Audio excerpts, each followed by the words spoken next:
everybody, Kevin here.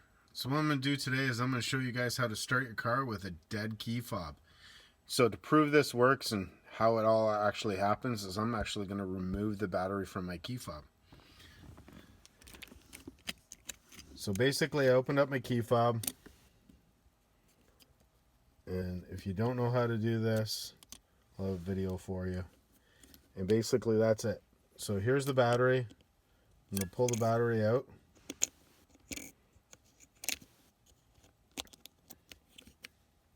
If you ever want to know what the battery is, that's the battery you need for your key fob.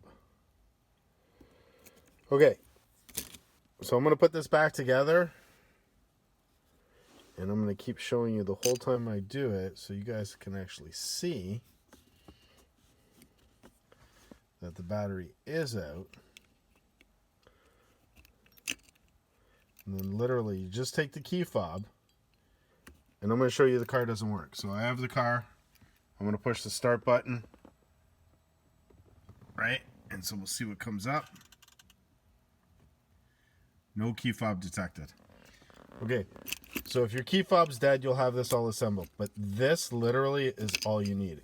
It's the chip inside it. So what I'm going to do is I'm going to take this, and you're going to insert it into your glove box. There's a slot in your glove box right there. And basically that's where your key fob goes. So if you have your key fob together and you put it in this slot,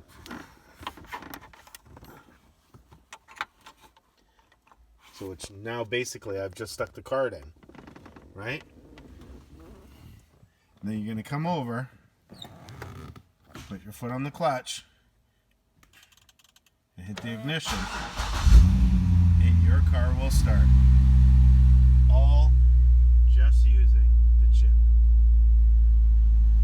That's all it takes to start your car. Okay, hope that helps you out.